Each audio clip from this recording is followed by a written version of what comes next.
Bonjour à tous,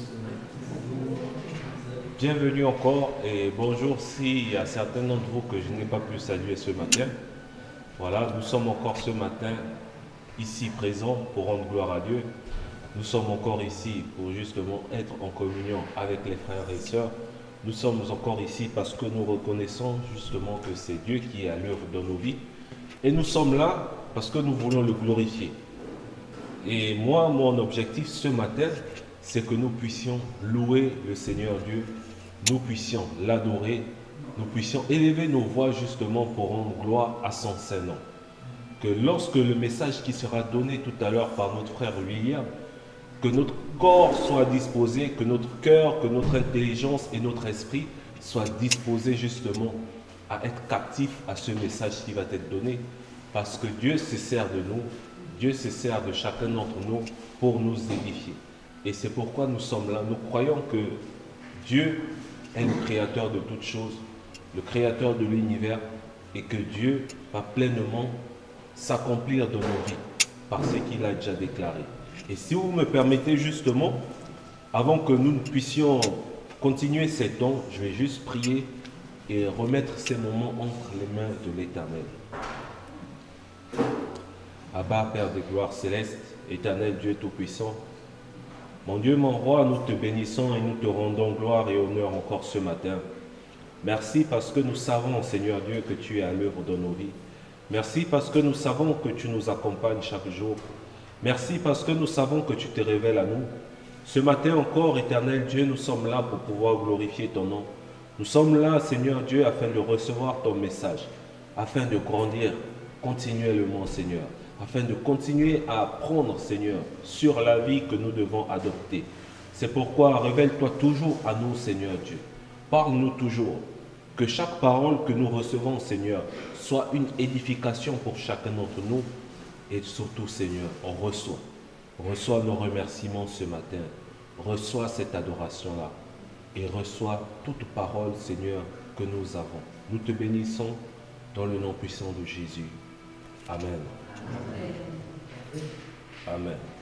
Et justement, c'est la période de retour des vacances pour certains, mais c'est encore les vacances pour d'autres. Et c'est encore les vacances pour d'autres, notamment pour notre groupe de chant. Et c'est pourquoi ce matin encore, j'aurais besoin que tous, autant que vous êtes, que vous puissiez justement nous accompagner dans ces temps de louange et d'adoration, dans ces moments de joie. Parce que simplement, que le groupe de louange soit présent ou qu'il ne soit pas présent, ce n'est pas le plus important. Le plus important, c'est que Dieu soit présent. Et nous savons que la Bible est claire là-dessus. Là où deux ou plus sont réunis en son nom, il est présent. Et donc, comme Dieu est présent, même si nous avons justement, pour ce faire, nous avons des guitaristes qui sont là, qui vont nous accompagner. Et Dieu ne regarde pas encore une fois à la voix qui est chantée, mais Dieu regarde au cœur. Dieu, il regarde comment le cœur chante. Comment je proclame la joie dans mon cœur. Il ne regarde pas si je respecte les accords, mais Dieu regarde si mon cœur est prêt à l'adorer, si mon cœur est prêt à le louer. Parce que je pense que personne ne chante mieux que les anges, parce que de jour comme de nuit, la Bible nous dit que des anges glorifient son nom.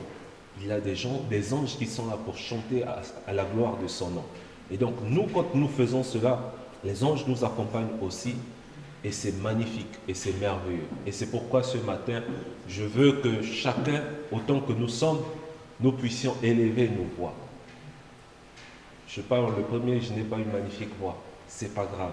Mais je loue Dieu avec mon cœur. Voilà. Et donc, si vous voulez, pour continuer, vous voyez, j'ai marqué sur le petit tableau derrière moi, ma joie de t'appartenir. Parce que justement, c'est une joie d'appartenir au Christ. C'est une joie d'appartenir à l'Éternel. Vu le prix qu'il a payé pour nous, le prix du sacrifice, c'est une fierté pour moi de dire j'appartiens à l'Éternel. C'est une joie dans mon cœur. Parce qu'il y a des gens qui ont longtemps cherché à appartenir à ce peuple de Dieu. Mais tant que le sacrifice de Dieu n'avait pas été fait, Ils étaient étrangers à la grâce. Ils étaient étrangers aux bénédictions. Ils étaient étrangers aux promesses. Mais par le sacrifice de Jésus, nous réclamons cela. Nous prenons possession de ces grâces, de ces bénédictions, de ces paroles, de ces promesses justement que Dieu a données et nous les recevons. Et c'est pourquoi ce matin, nous disons Éternel, c'est une joie. C'est une joie que nous t'appartenons ce matin. C'est une joie d'être ce matin là pour toi, pour glorifier ton nom pour cela. Et comme j'aime bien le dire, il y a un verset qui me marque toujours. On va passer au verset suivant. Et à chaque fois, je vais demander que justement un frère ou une sœur puisse lire. Voilà. Comme ça soit plus parlant. Oui, oui. Cantique des degrés de David. Je suis dans la joie quand on me dit allons à la maison de l'Éternel. Amen. Donc ça doit être une joie. Quand je me lève ce matin le dimanche, je me dis, ça doit faire ma joie.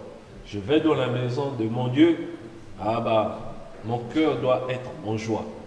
Parce que je vais, ce n'est pas une charge, ce n'est pas un fardeau qui m'est incombé, mais c'est une joie. Je le fais parce que je veux. Je veux le faire, voilà. Donc c'est une joie pour moi et cette joie, je veux que chacun d'entre nous, nous puissions la manifester ce matin en glorifiant le nom du Seigneur. Je suis dans la joie quand on me dit, allons à la maison de l'Éternel. Voilà. Après, pour ceux qui ont des enfants, c'est encore un autre cas, voilà. Mais ils apprendront justement. Et voici pourquoi justement, c'est une joie d'être là ce matin. Et pour continuer à conduire ces temps justement de louange et d'adoration, je vais rapidement aborder des petits sujets. C'est que parfois, dans la vie, nous ne savons pas ce que nous voulons. Parfois, dans la vie, nous nous égarons et nous nous perdons pour des choses futiles. Des choses que, sur le moment, nous estimons avoir de l'importance. Mais plus tard, on se rend compte que, en fait, ça n'avait pas une si grande importance que cela. Et c'est ce que nous devons prendre encore connaissance ce matin. Pourquoi je dis cela? Parce que parfois on est amené à demander des choses ou on est amené à vouloir des choses, mais finalement qui n'ont pas une si grande importance de cela. Et nous allons lire justement un exemple. On avance. Voilà. Donc Matthieu 6, 33, il nous dit quoi? Faites donc du règne de Dieu et de ce qui est juste à ses yeux votre préoccupation première. Et toutes choses vous seront données en plus. Donc, recherchez d'abord le royaume du ciel et sa justice, et tout le reste va nous être donné en plus. J'ai besoin d'argent, j'ai besoin de la voiture, j'ai besoin... Tout ça, le Seigneur sait que tant que nous sommes sur cette terre, c'est des choses utiles, c'est des choses dont nous avons besoin. Mais lui, ce qui nous incombe, ce qui l'importe, c'est qu'à la fin, que notre vie soit sauvée. À la fin, que nous soyons avec lui justement. Qu'à la fin, quand lui va régner éternellement, que nous puissions avoir une place à ses côtés. C'est pourquoi il nous dit, ne recherchez pas d'abord les choses du monde. Recherchez-moi d'abord. Recherchez premièrement ma justice et tout le reste, je vais vous le donner parce que je sais que vous en avez aussi besoin.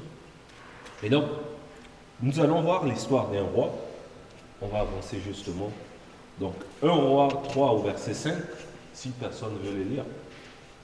Pendant la nuit, l'Éternel lui apparut là en songe et lui dit, demande ce que tu désires que je t'accorde. Amen. Wow.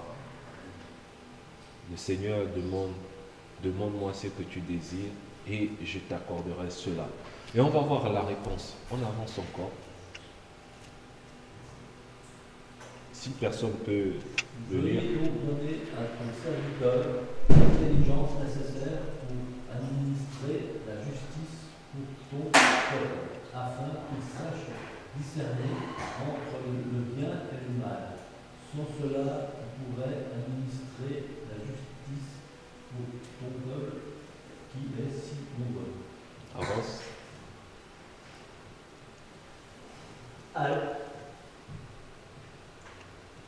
Voilà. Et la Bible continue en nous disant cette demande de Salomon. Le verset avant. Ça c'est bon. Veuille donc donner à ton serviteur l'intelligence et la sagesse.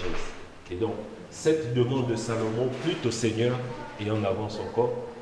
Alors, Dieu lui dit, puisque c'est là ce que tu demandes, et que tu ne demandes pas pour toi ni longue vie, ni richesse, ni la mort de tes ennemis, mais l'intelligence nécessaire pour exercer la justice avec droiture, eh bien, je vais réaliser ton souhait. Je te donnerai de la sagesse et de l'intelligence comme à personne dans le passé, ni dans l'avenir. De plus, je t'accorde ce que tu n'as pas demandé, la richesse et la gloire, de sorte que pendant toute ta vie, aucun roi ne t'égalera. Enfin, si tu marches dans les chemins que j'ai prescrits, si tu obéis fidèlement à mes lois et à mes commandements, comme ton père David, je t'accorderai aussi une longue vie. Donc là, c'est la Bible qui nous donne simplement l'exemple d'un roi. Le Seigneur l'a visité en disant, demande-moi ce que tu veux. Et qu'est-ce qu'il a répondu? Je veux l'intelligence. Parce que quand le Seigneur te visite, tu peux demander ce que tu veux et il va te l'accorder. Et Dieu dit, et la demande de Salomon a plu à Dieu. Pourquoi? Et il explique pourquoi. Tu n'as pas demandé de la richesse. Tu n'as pas demandé que j'augmente le nombre de tes jours. Tu n'as pas demandé que je punisse tes ennemis.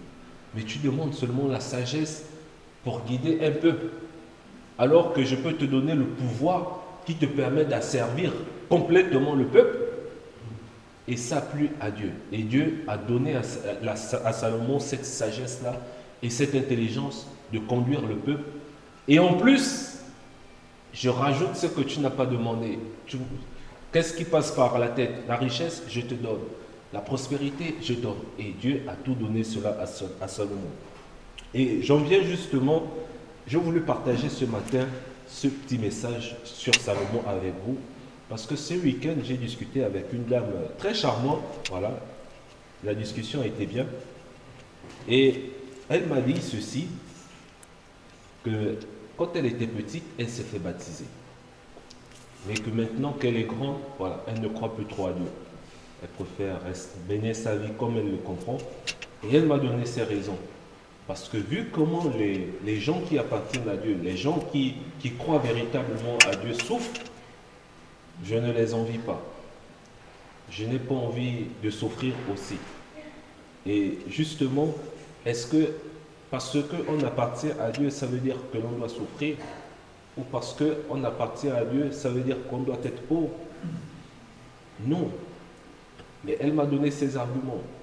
Que comment ça, les gens qui ont la foi, les gens qui croient en Dieu, vont rester à souffrir toute leur vie? Alors que des personnes qui ne croient pas, ils mènent leur vie comme ils veulent. Il y a d'autres qui réussissent, il y a d'autres qui souffrent toujours. Ce n'est pas le problème. Mais pourquoi Dieu ne fait rien pour ceux qui croient en lui? Mais la question, la réponse, elle est simple. Si dès que tu te tournes à Dieu et qu'il te donne ce que ton cœur désire, Dieu va être notre route de secours. Donc à chaque fois que j'ai besoin de quelque chose, je veux me tourner vers Dieu et je veux vouloir qu'il puisse me bénir. Seigneur, je viens vers toi là parce qu'il faut absolument que tu remplisses mon compte de 10 000 euros là. J'ai besoin de... Mais toute la terre serait des croyants. Mais Dieu, il ne veut pas ça. Il veut justement que, à la fin, on puisse être avec lui.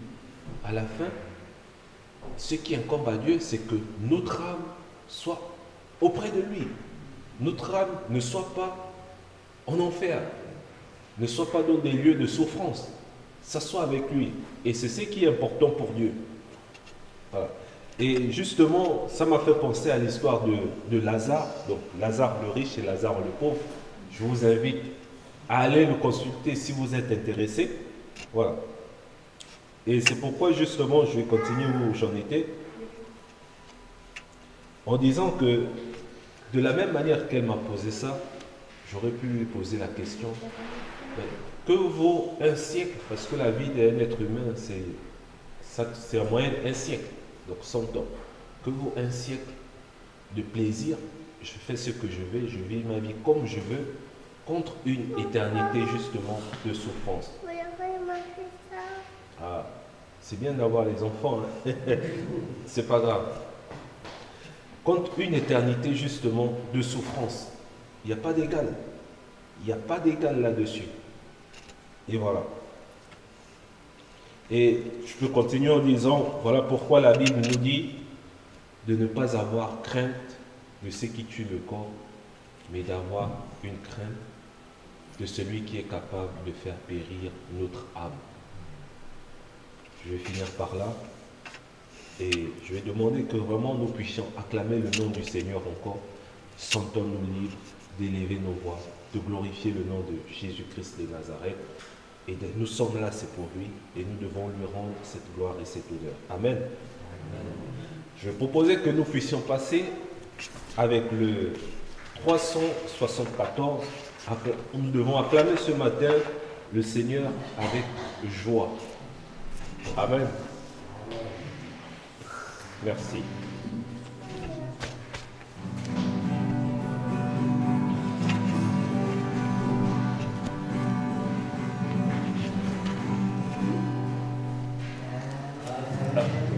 Le Seigneur avec joie, les fidèles et vous les hommes droits, louez le Seigneur avec les instruments, louez la plus belle musique en l'adorant. Des mots le Seigneur a créé le ciel, et par sa parole toutes les étoiles. Acclamez le Seigneur avec joie, les fidèles et vous les hommes droits. Louez le Seigneur avec les instruments, louez la plus belle musique en l'adorant.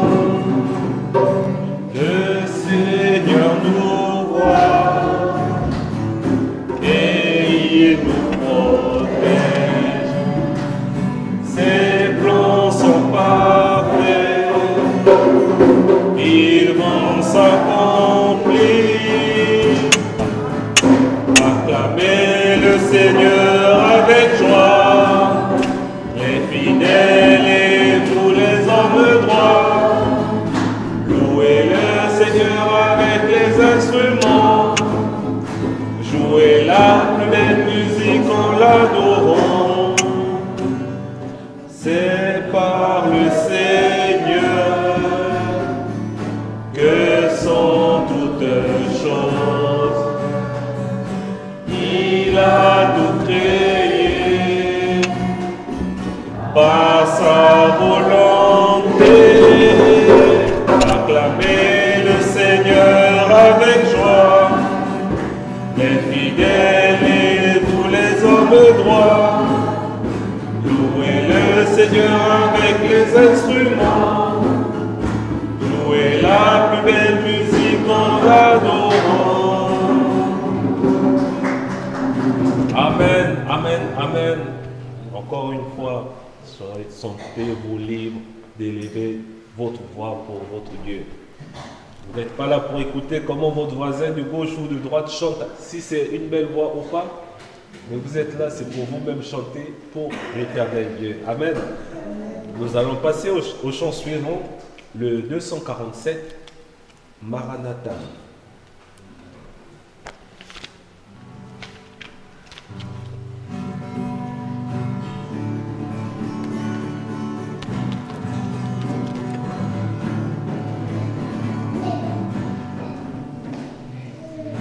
Je lève les yeux quand on me dit: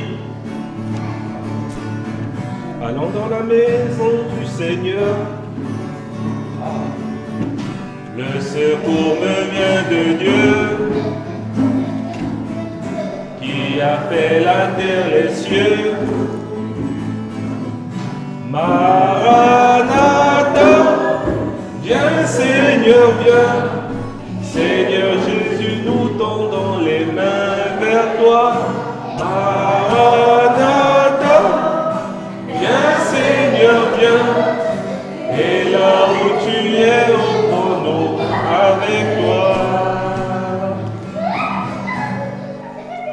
Amen.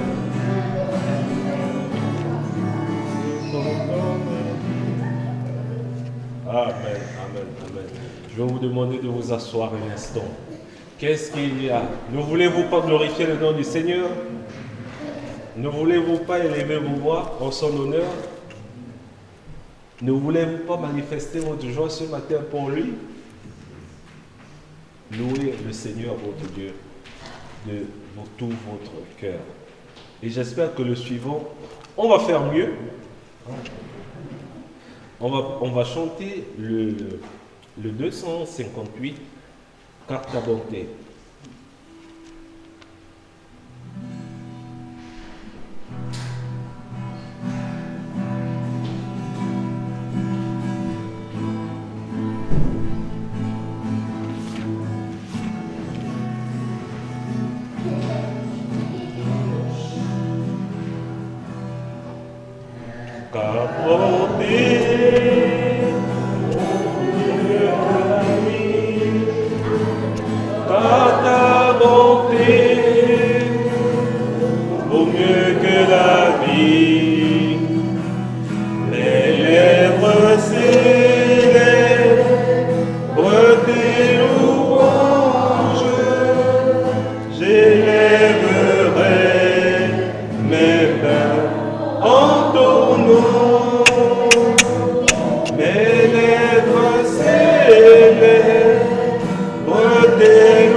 À lui la majesté.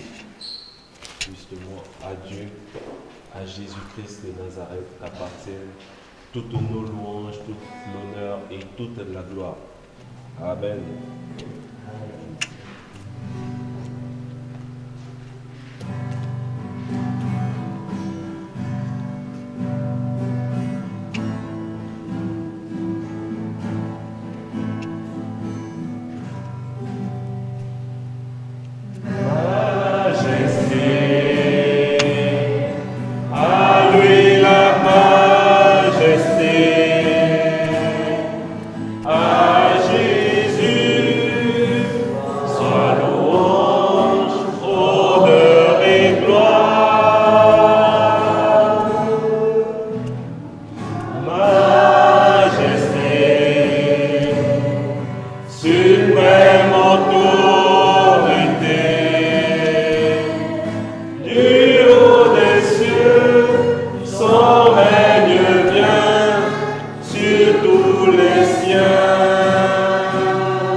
Proclamons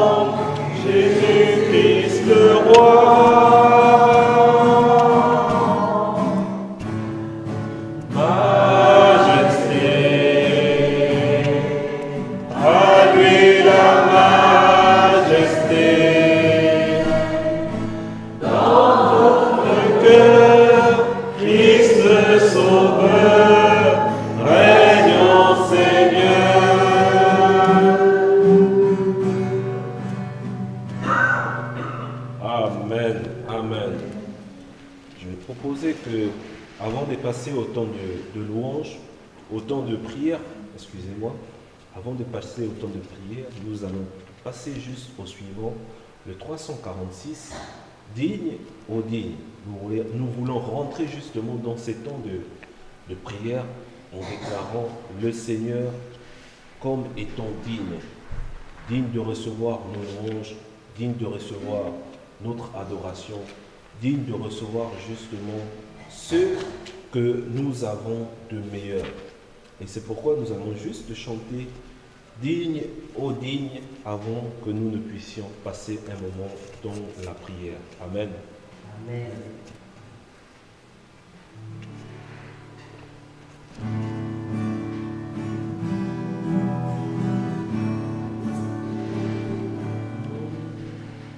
Digne, ô digne du Seigneur,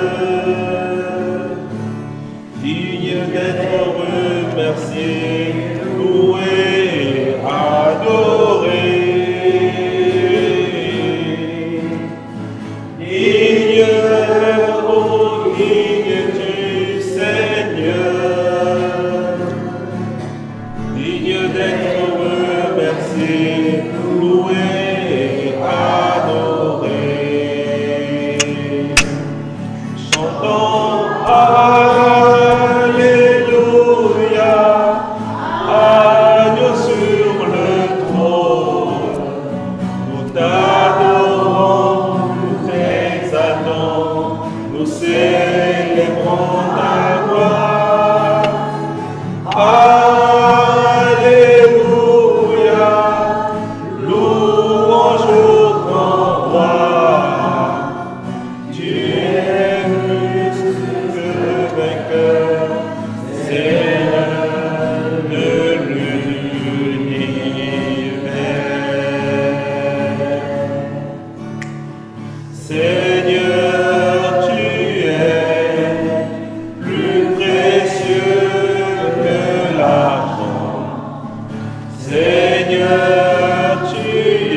Seigneur mon Dieu, je te remets très sincèrement un collègue que personne ne connaît ici.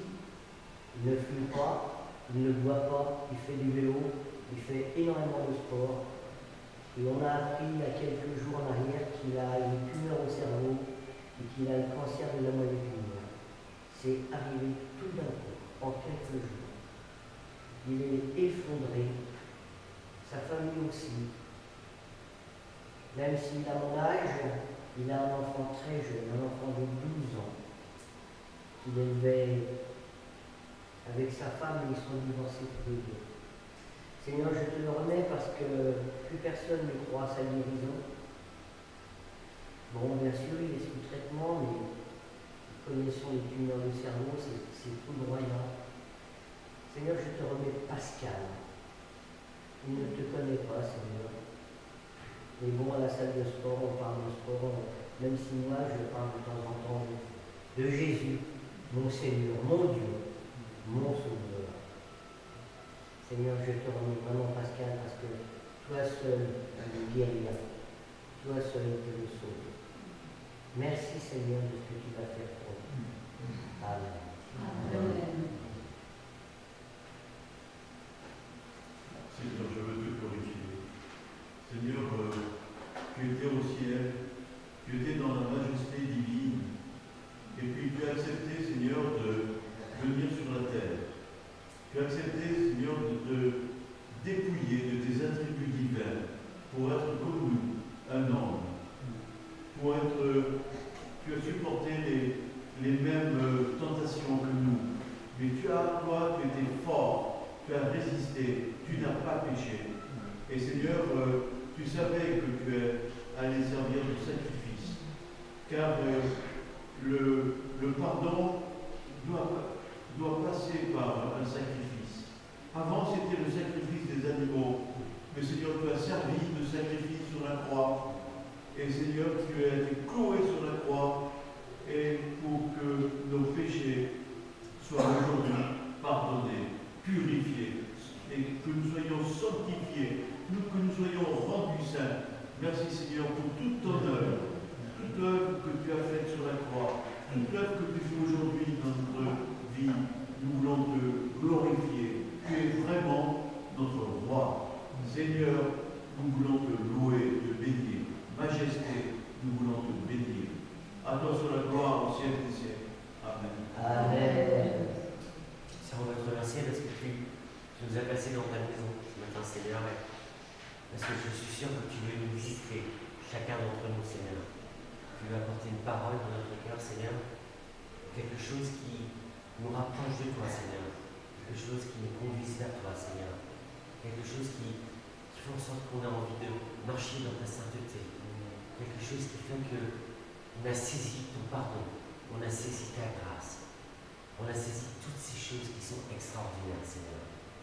Et je te prie afin que qu'on ait ce sujet, Seigneur, et qu'on dise, Seigneur, donne-moi ce dont j'ai besoin, mais selon ta volonté, Seigneur. Viens nous visiter ce matin, Seigneur, afin qu'on soit à ton image, qu'on te ressemble, qu'on puisse chercher ton royaume. Et c'est à cela que tu attends, Seigneur. Seigneur, merci pour ta mort sur la croix. Parce que sans cela, nous ne pouvons pas être là et nous ne pouvons pas être visités par toi. Amen. Amen. Seigneur, on te réclame ta promesse que là où quelques-uns sont ressemblés, en ton nom, là tu seras. Et on te demande ta présence de manière individuelle, personnelle pour chacun d'entre nous. Donc, animer justement notre foi pour nous aider à voir clair dans cette vie qui est parfois très compliquée. Mais Père, que tu prends ta place dans nos cœurs et que tu sièges sur ce trône. Et Père, on te bénisse, on s'incline devant toi. Au nom de Jésus, Seigneur, donc que ta présence nous ranime, guide chacun. Amen. Amen.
nous savons que tu es, Seigneur, oui, nos yeux qui exauce, Père.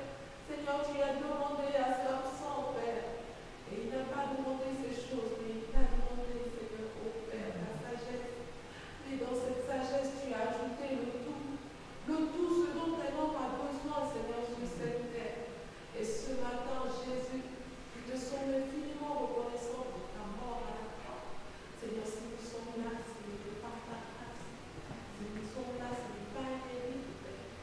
Si ce n'est que par ta grâce, Seigneur, merci pour tout. Merci pour ta faveur. Merci pour ta bénédiction. Merci pour les guérisons, les exaucements aux prières, Seigneur. Tu vois ces cœurs meurtris éternels devant toi ce matin. Du Seigneur, en disant, fais comme tu as résolu, Jésus. Nous t'accordons de côté pour le Dieu fidèle. Oui, tu es fidèle. Seigneur, lorsque nous sommes infidèles, toi, tu demeures fidèle, nous dit ta parole. Et ce matin, nous te bénissons. Nous te rendons de petites actions de grâce. Dieu fidèle, Dieu puissant, Dieu de miséricorde. Amen. Merci Seigneur Jésus que tu as souffert sur cette croix et que tu ne serais pas tenté sur cette croix, on n'a pas été sauvé. Alors dans la vie de tous les jours, il faut avancer avec toi, Jésus-Christ. Mais vraiment être du monde, d'être suprême, tu es Jésus, le créateur de l'univers et de la terre, souffert pour nous. Amen. Amen.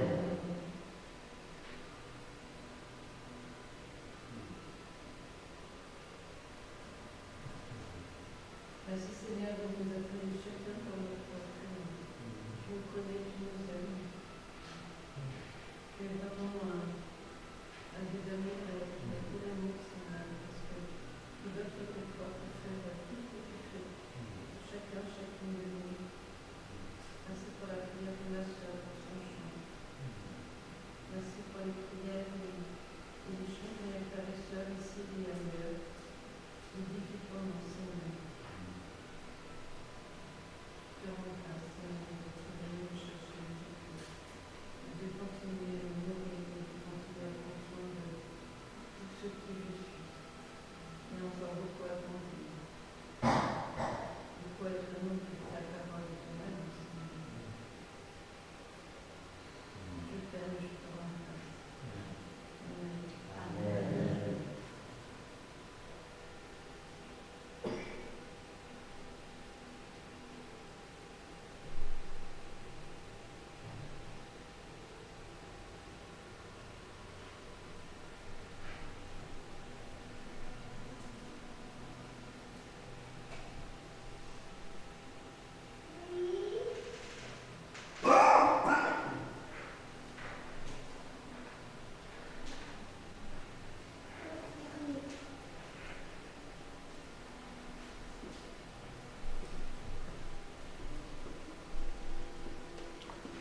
Amen.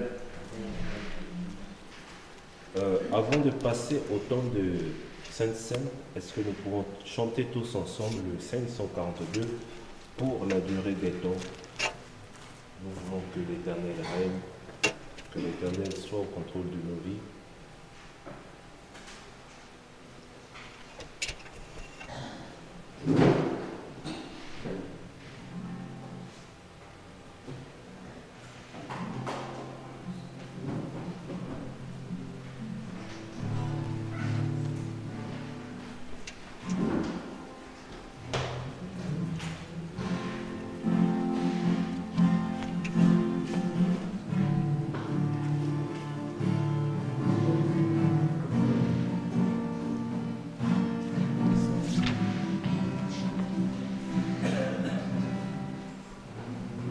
Éternel règne, il est majestueux.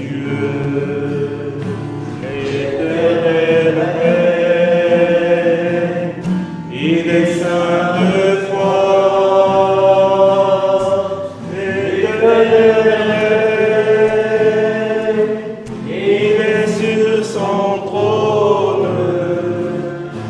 Gloire et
tu as fait les cieux.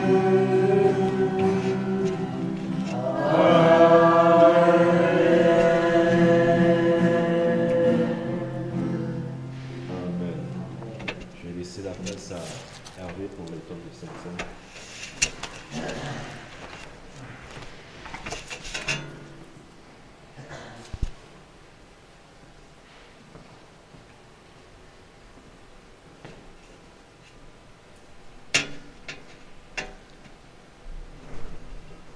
On va faire silence pour écouter la parole de Dieu.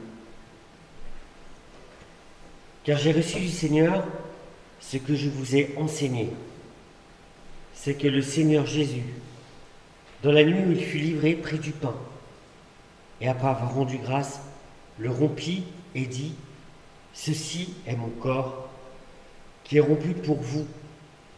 Faites ceci en mémoire de moi. » De même, après avoir soupé, il prit la coupe et dit, « Cette coupe est la nouvelle alliance en mon sang.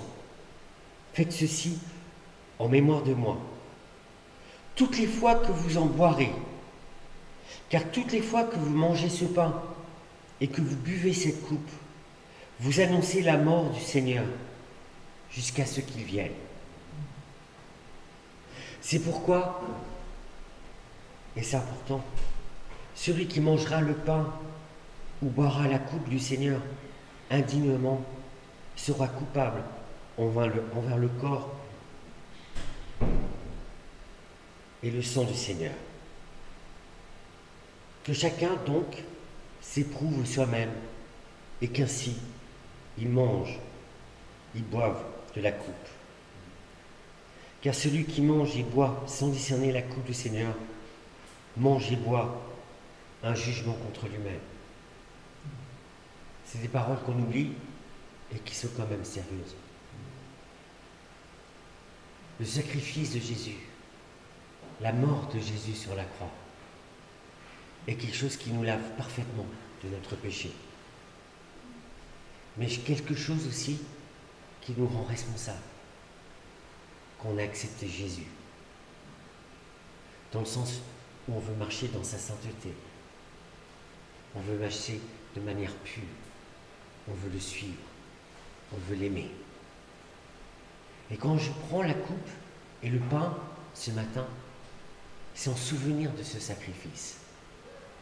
Il y a beaucoup de joie, mais il y a aussi beaucoup de tristesse. Dieu fait homme sur terre, qui meurt sur la croix pour moi, même s'il ressuscite le troisième jour. La grâce n'est pas une grâce à bon marché, c'est quelque chose qui a coûté à Dieu. Ce matin, je vous enjoins à prendre cette coupe, ce pain, en vous rappelant le sacrifice que Dieu a fait. Mais prenez, c'est un moment de réconciliation pour chacun d'entre nous. C'est ce moment où vous pouvez vous réconcilier avec le Père, avec le Fils et avec le Saint-Esprit. Prenez ce pain et cette coupe avec la certitude que vous êtes pardonné, purifié, lavé, et qu'un jour vous serez au ciel avec lui. Amen.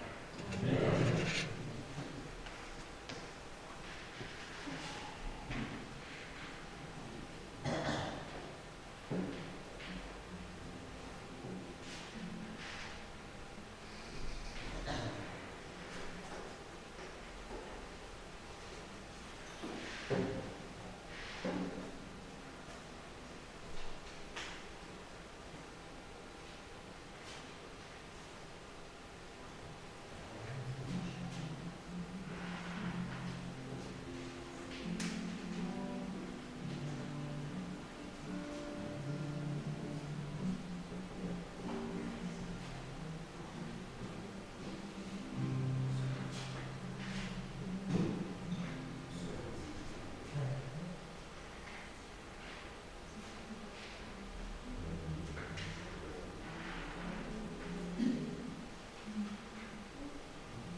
vous invite à vous joindre encore avec moi pour faire le moment de Sainte Seine. Nous allons chanter juste attaché à la propre voix la première strophe et ensuite, après avoir reçu le son, nous allons chanter la quatrième strophe.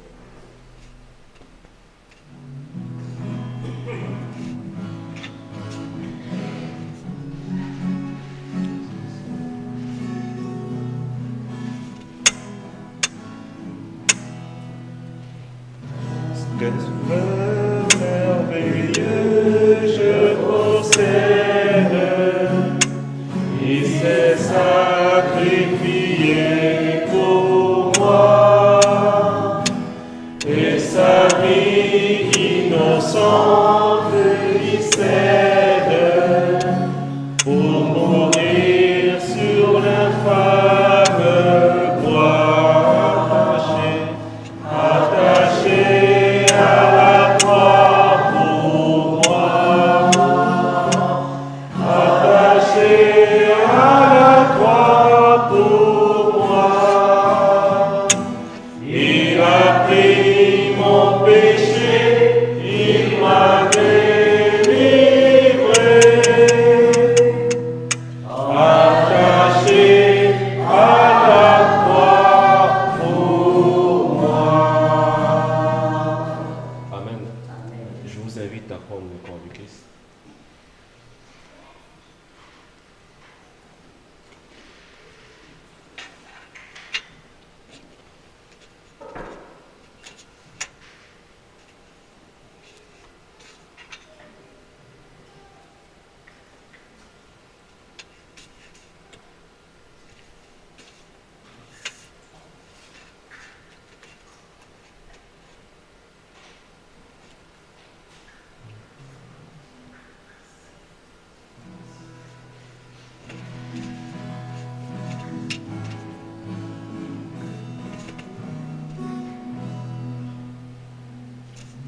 Le salut accompli pour ses frères, mon sauveur se rendit au ciel. Il revient au profond mystère, mon bonheur sera éternel. Attaché à la croix pour moi, attaché à la croix pour moi. Il a pris mon péché, il m'a délivré, attaché à la croix pour moi.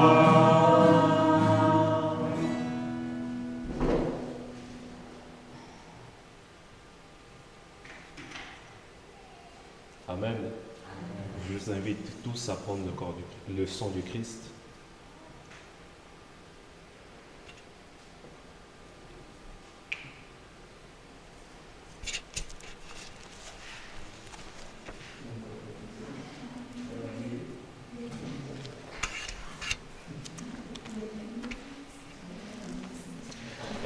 Je vais laisser la place pour les annonces, s'il y a des annonces. Ah. Oui, c'est dans les annonces, justement. Donc, c'est qui donne les annonces? Bon, il n'y a pas d'annonce ce dimanche. D'accord. Bah, après, on peut dire. C'est pour quelle famille, tu sais? Non. D'accord. Je vais laisser. Oui. Simplement une précision. Marie-France et Régine sont absentes ce matin parce qu'elles tiennent un stand à la braderie de Verban dans le cadre de l'association Maria Dorcas pour essayer de gagner de l'argent pour essayer de financer une opération du cœur à un enfant.